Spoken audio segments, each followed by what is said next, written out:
ஜெய் குருதேவ். நம்ம மீண்டும் அஷ்டாவக்ரரோட இணைவதில் மிக்க மகிழ்ச்சியோடு இந்த அத்தியாயத்தை ஆரம்பிக்கின்றேன். அதற்கு முன்னாடி இந்த பூமி தாய்க்கும் நம்மளை பெற்ற தாய் தந்தையருக்கும் நம்மளோட அனைத்து முன்னோர்களுக்கும் இந்த பிரபஞ்ச சக்திக்கும் உங்களுடைய சரீரத்திற்கும் நம்மளோட அனைத்து குருமார்களுக்கும் அஷ்டாவக்ரருக்கும் ஜனகர் மகாராஜாவுக்கும் ஒரு நன்றி கலந்த வணக்கத்தை பணிவன்புடன் தெரிவித்துக் கொள்வோம். அகிலத்தை ஆளும் இறைவனே, எனையாளும் தலைவனே, நிந்தன் பதமலர் பணிகின்றேன். என்னை யார் என எனக்கு உணர்த்த சக்தி கொடு. என் அகத்தையும் புறத்தையும் நிரம்பி இருக்கின்ற இந்த மாய இருளை நீக்கி நிந்தன் அருள் என்னும் ஞான ஒளி பெற உடலையும் உள்ளத்தையும் தூய்மையாக்கு.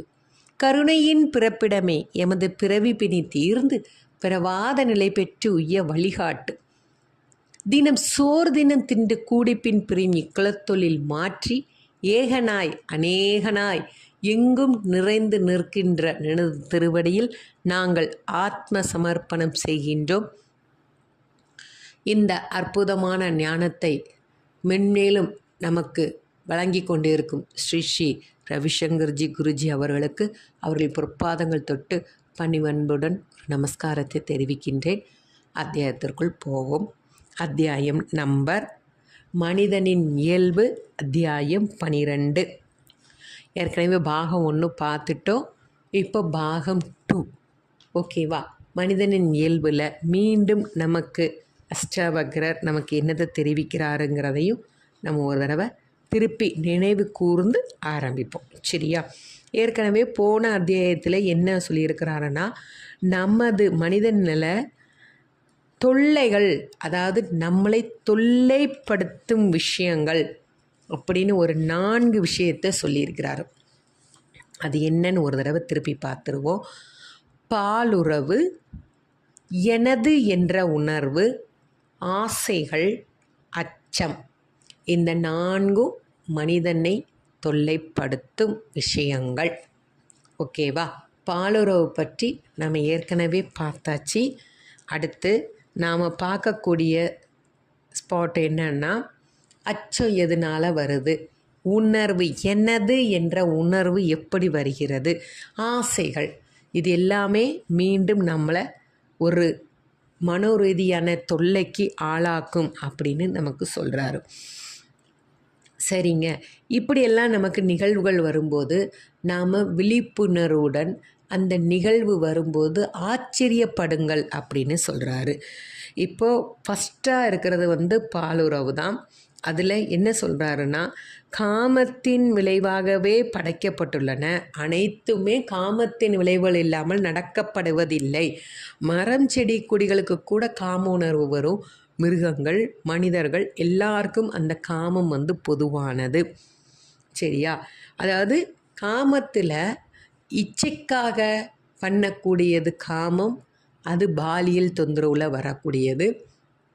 ஆன்மா மனம் இரண்டும் இணைவது ஒரு உன்னதமான ஒரு உறவின் அடிப்படை ஆரம்பம் ஆகக்கூடிய இடம். சரியா?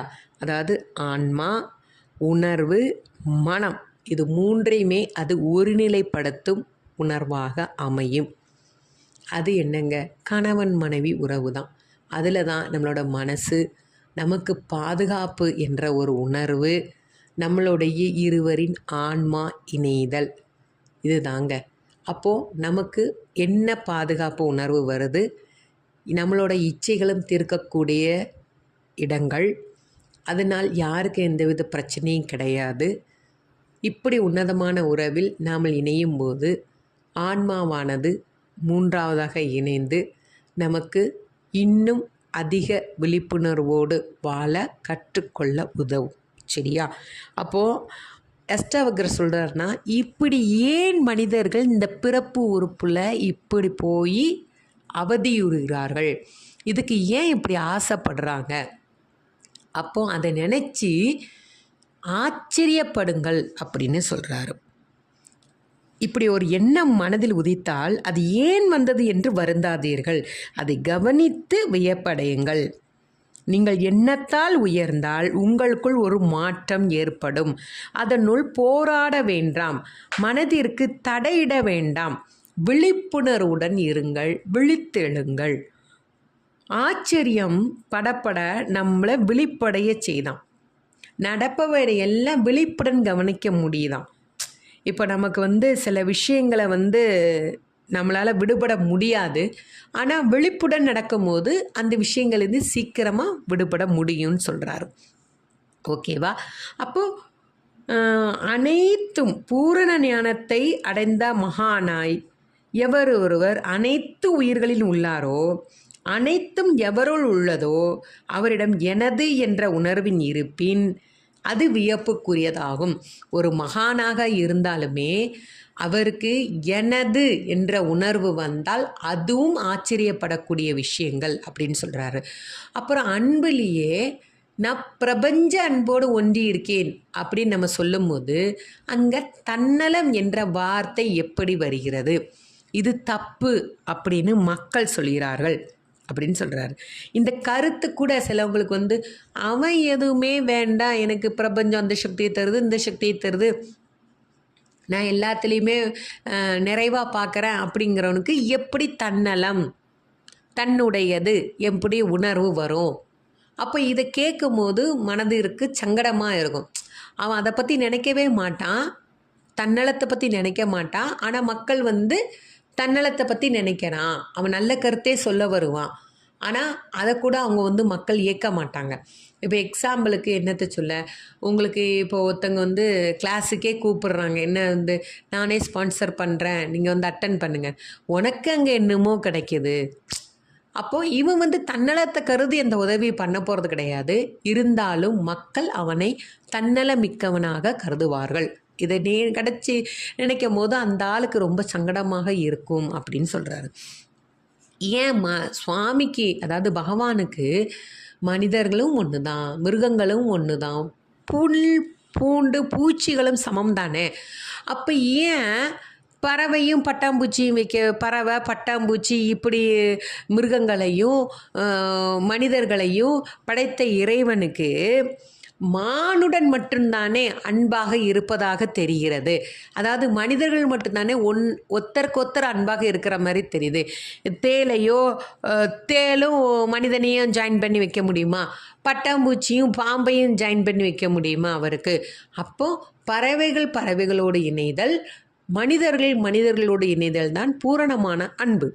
அப்போது ஒரு போதைத்தன்மைன்னு சொல்லுவாங்கள்ல, எக்ஸாம்பிளுக்கு ஒரு குடிகாரன்ட்ட போய், ஒரு சிகரெட்டு குடிக்கிறவன்ட்ட போய் நீ எப்படி அப்படி போதையாக இப்படி போய் அடிமையாயிட்டேன்னு சொன்னால் அவனுக்கு அதை பற்றி சொல்லவே தெரியாது. அப்போ இந்த போதைத்தன்மையும் பூரண விழிப்புணர்வு அடைஞ்சிட்டோன்னு வச்சுக்கோங்களேன், நம்மளால் எல்லாமே சமம். விழிப்புணர்வோடு எப்போவுமே நம்ம பயணம் பண்ண எதை நினச்சாலும் நம்ம பற்றி கவலைப்பட மாட்டோம். நம்ம முகத்துலேயும் ஒரு சிரிப்பு, அழகாக அற்புதமாக எனி நேரம் ஸ்மைல் பண்ணி பேச வேண்டிய நேரத்தில் பேசுவோம், பேசக்கூடாத நேரத்தில் பேச மாட்டோம். அப்போ கூட எப்படா நீ இப்படி இருக்க, ஏதாவது ஒரு அதாவது போதையை அனுபவிக்கிற மாதிரி நமக்கு ஒரு உணர்வு இருக்கும். அப்போது இதெல்லாம் விவரிக்க இயலாது. இந்த உணர்வை அவங்க அனுபவிச்சாதான் முடியுமே தவிர அதை பற்றி நம்மளால் விவரிக்க இயலாது.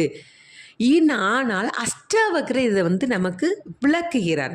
எப்படின்னா, அன்பு என்பது பிரபஞ்சத்தை உள்ளடக்கியதும் எல்லோருக்கும் சமமாக இருப்பின் அவங்களுக்கு தனி நபருடன் இருக்கும்போது அந்த அன்பு தனித்துவம் பெறுகிறது. அதாவது ஒரே ஒரு மனிதரிடம் நம்ம ரொம்ப ஆச்சரியப்பட்டு அன்பு வைப்போம், அது யாராக வேணாலும் இருக்கட்டும். அத்தகைய அன்பு ரொம்ப தனித்துவம் வாய்ந்தது. அவன் நல்லவனோ கெட்டவனோ நமக்கு அவன் ரொம்ப பிடிச்சிருக்கு. அவங்களோட நிறை குறைகள் நாம் பார்க்கறது கிடையாது. அதாவது பிரபஞ்சத்தோடு ஒன்றி அந்த அன்போடு வாழ்கிறவனுக்கும் தனி மனிதனுடன் நான் அன்பு வைத்திருப்பதற்கும் வித்தியாசம் இருக்குன்னு சொல்கிறாரு. புரிஞ்சுதா? எக்ஸாம்பிள் யாரை வேணாலும் நீங்கள் எடுத்துக்கோங்க. லவ்வர்ஸ் எடுத்துக்கோங்க, அம்மா மகன் எடுத்துக்கோங்க, அப்பா பொண்ணு எடுத்துக்கோங்க, கணவன் மனைவி எடுத்துக்கோங்க, யாராக இருக்கட்டும். இல்லைன்னா ஃப்ரெண்ட்ஸ் சர்க்கிள் எடுத்துக்கோங்க.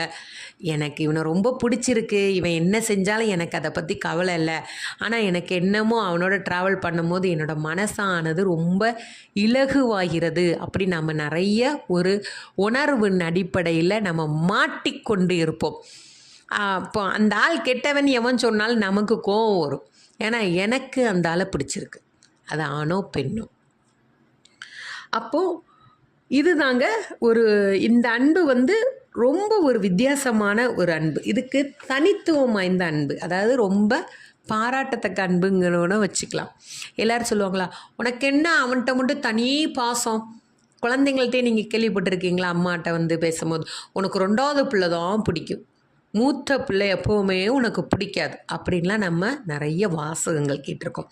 அதே மாதிரி தான் ஒருவரை நாம் மிகவும் பிரத்யேகமாக நேசித்தால் நாம் அந்த அன்பில் மிகவும் ஈடுபாடுடன் கலந்து நம்மளை நாம் இழந்து விடுகிறோம்.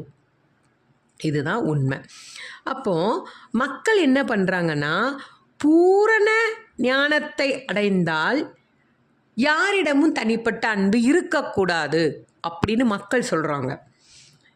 இது நார்மலாக பேசக்கூடிய கருத்து. இப்போது ஒரு ஞானி எடுத்துக்கோங்களேன், அவங்க ஒத்தன்ட்ட மட்டும் அன்பு செலுத்தக்கூடாது, எல்லாருக்கிட்டையும் தான் அன்பு செலுத்தணும், அந்த தனித்துவமான அன்புங்கிறது அவங்கக்கிட்ட இருக்கக்கூடாது அப்படின்னு மக்கள் எதிர்க்கிறாங்களாம். அவங்களோட கருத்தே அதுதான். அப்படி தான் அவங்க இருக்கணும், அவங்கள்ட்ட தனித்துவ அன்பெல்லாம் கிடையாது, அவர் அப்படி தான் இருக்கணும் அப்படின்னு அவங்க ஒரு கருத்தை ஃபிக்ஸடு பண்ணி வச்சுருக்குறாங்க. ஆனால் அஷ்டாவக்ரர் அதை மறுக்கிறார். அவருக்கு ஆப்போசிட்டாக பேசுகிறார். என்ன சொல்கிறாருன்னா, ஏன் இருக்கக்கூடாது அப்படின்னு கேட்குறாரு. இப்போது நல்லா கவனிச்சு பாருங்க, நம்ம சாட்சாத் வணங்கக்கூடிய பரமசிவன் எத்தனை அடியார்கள்ட்ட ஒரு தனித்துவமான அன்போட நெருங்கி வருகின்னு நம்ம பார்த்துருக்கோம். மாணிக்க வாசகர், காரைக்கால் அம்மையார், அடியார்களை தேடி இறைவன் வருவான். அப்போ அது எத்தகைய அன்பு, தனித்துவமான அன்பு. இதைத்தான் அஷ்டாவக்ரர் நமக்கு சொல்கிறாரு. ஏன் தெய்வத்திட்டம் அப்படி இருக்கக்கூடாது, ஏன் ஞானிகள் அப்படி இருக்கக்கூடாது. இப்போ நல்ல ஒரு விஸ்வாமித்திரட்ட சீடனாக இருக்கக்கூடியன்னு பாருங்க, அகஸ்தியர்கிட்ட சீடனாக இருக்கக்கூடிய, அப்போ அவங்கக்கிட்ட ஒரு பிரத்யேகமான சீடன் இருக்க தானே செய்வான். இப்போ ராகவேந்திரர் எடுத்துக்கோங்க, அடுத்து நம்ம ராமகிருஷ்ணர் பரமகிருஷ்ணர் எடுத்துக்கோங்க. யாருக்கிட்ட அன்பை கொண்டு போனார்? விவேகானந்தர்கிட்ட. அப்போ ஞானிகள் நமக்கு பிடித்தமான ஒரு சிஷ்யை, தெய்வங்கள், ஏன் அடியார்கள், ஆழ்வார்கள், இப்படியெல்லாம் அது ஒரு தனித்துவமான இனம் புரியாத அன்புங்க. அந்த அன்புக்கு விளக்கம் கொடுக்கவே முடியாது. அதோட உணர்வையே நம்மளால் புரிஞ்சிக்க முடியாது. அப்போது இப்படி நாம் ஒருத்தர்கிட்ட ஒரு அன்பு செலுத்துகிறோம் அப்படின்னா அதை நினச்சி குழப்பம் அடையாதீங்க, பயப்படாதீங்க. அந்த அன்பானது போகட்டும். பந்தமோ பாசமோ அவங்கக்கிட்ட இருப்புன்னா அதை அழிக்கணும்னு நினைக்காதீங்க. இப்போது தராதரம் பார்த்து பழகு அப்படி நமக்கு ஒரு எக்ஸாம்பிள் சொல்லியிருப்பாங்க. பணக்காரங்க கூட தான் ஷேக்கன் கொடுக்கணும், ஏழையோட தான் பேசணும். அது மீறி ஒரு பணக்கார பொண்ணு ஏழை குழந்தைக்கு ஏதாவது செஞ்சிட்டோன்னா உடனே அவங்க பந்த பாசத்தில் நீ சூழ்ச்சியில் மயங்கிறாத அப்படின்னு சொல்லிட்டு சொந்த பந்தங்கள் தடுக்க வரும். பார்த்துருக்கீங்களா? அதைத்தான் சொல்கிறாரு.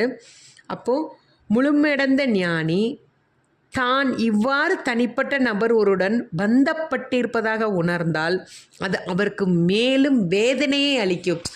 அவருக்கே தெரியாதுங்க, நம்ம இந்த சிஷ்யன்கிட்ட ரொம்ப அன்பாக இருக்கோன்னே தெரியாது. அதை யாராவது எடுத்து சொல்லியாச்சுன்னா, நான் முற்றிலும் திறந்தப்புறமும் என்னால் இந்த அன்பை விட முடியலையே, வேதனையை மென்மேலும் அவர் வளர்த்துட்டே போவார்.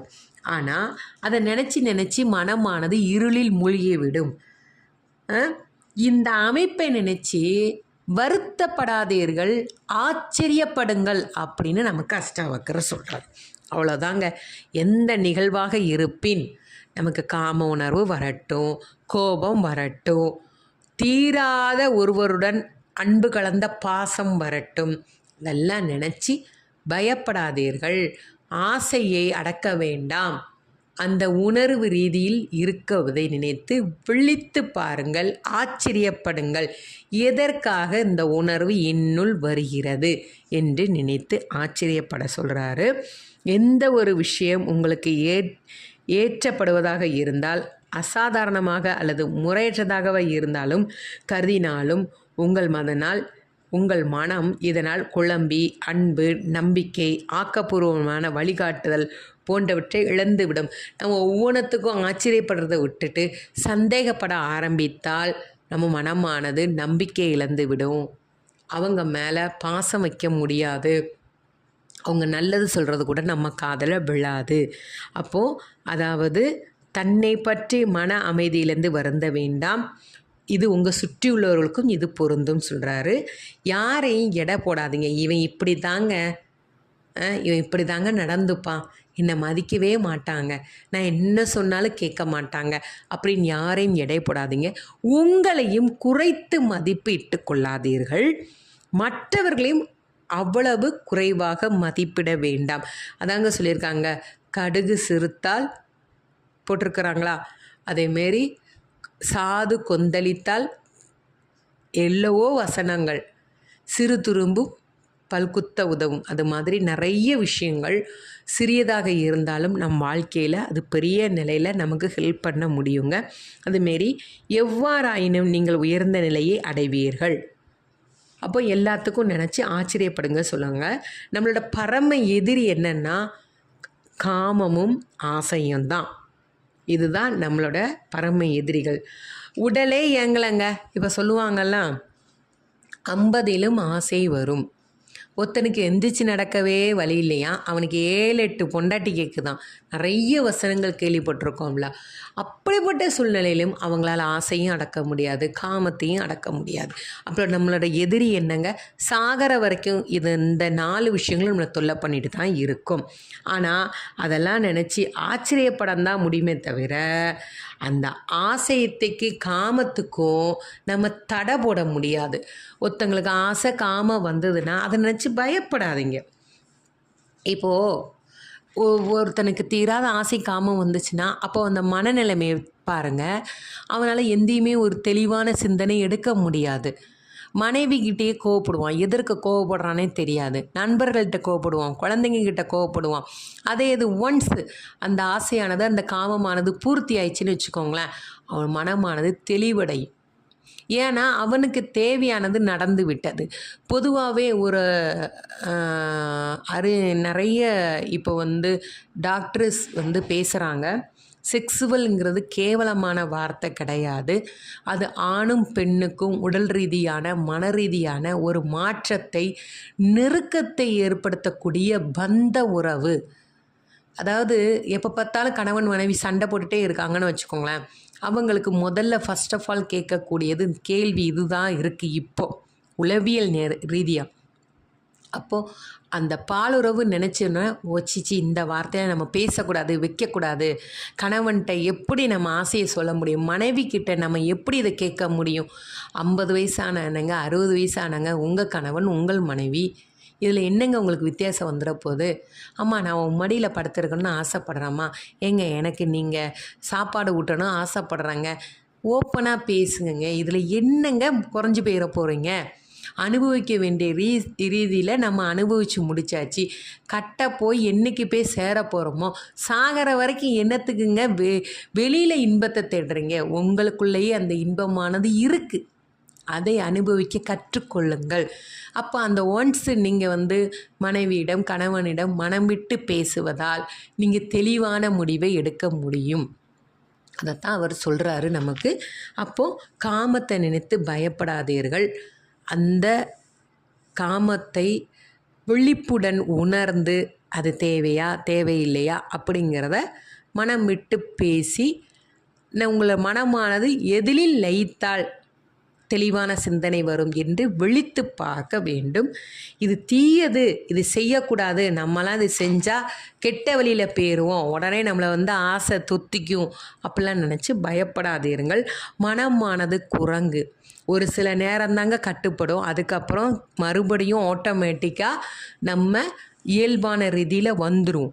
அதனால் அந்த குரங்கு நிலையிலிருந்து நம்மளை காப்பாற்றி கொள்ள விழித்து எழுங்கள், ஆச்சரியப்படுங்கள். அப்படி வந்தாலுமே ஆச்சரியப்படுங்க. என்றைக்குமே சுடிதாரில் பார்த்துருக்க மனைவியை திடீர்னு சேரீயில் பார்க்கும்போது ஒரு உணர்வு வராதாங்க? திடீர்னு வேஷ்டி சட்டையில் பார்க்கும்போது கணவனை நினச்ச உணர்வு வராதா? எல்லாமே ஒரு அட்ராக்ஷன் தாங்க. அந்த க்ஷணம் தோன்றும். அதுக்கப்புறம் வேலை, பிஸ்னஸ் இப்படியே ஓடிட்டுருக்கிற காலகட்டத்தில் உங்களை பற்றி எப்படி தெரிந்து கொள்வீர்கள்? இதை தான் அவர் திருப்பி திருப்பி நமக்கு சொல்கிறாரு. அப்போ மனிதனுடைய மனதின் குழப்பத்திற்கு பரம எதிரிகளாக இருப்பது ஆசையும் காமம். ஒன்ஸ் அது நடந்து விட்டால் அவன் தெளிவாக அடைஞ்சிருவான். அதற்கு பதிலாக நமக்கு என்ன கொடுத்தால் தெளிவடைகிறதுக்கும் வாய்ப்புகள் இருக்குங்க. அது கணவன் மனைவியிடம்தான் இருக்குது அப்படின்னு சொல்கிறாரு. அப்போது என்னுடையது என்ற எண்ணங்கள் அச்சத்தை தோன்றும். அதையும் நமக்கு திருப்பி விளக்குறார் அஷ்டாவக்கரர். இதுக்கு ஒரு சூத்திரம் சொல்கிறாரு. உங்கள் உள்ளே உள்ள மனப்பதிவுகளை கவனியுங்கள், வியப்படையுங்கள், அந்த நொடியிலே அவை கரைந்து விடும். அதாவது நம்ம எத்தகைய உணர்வு நிலை வந்தாலும் அதை கவனிக்கணும், உள்வாங்கி கவனிக்கணும். கவனிச்சிட்டோன்னு வச்சுக்கோங்களேன், அதுலேருந்து நம்மளால் ஈஸியாக விடுபட முடியும்னு சொல்கிறாரு. மோட்சம் பெற வேண்டும் என்றாலும் மக்கள் ரொம்ப சங்கடப்படுறாங்க. விடுதலை பெற வேண்டும் என்ற எண்ணத்தோடு போராட்டம் பண்ணுறாங்க.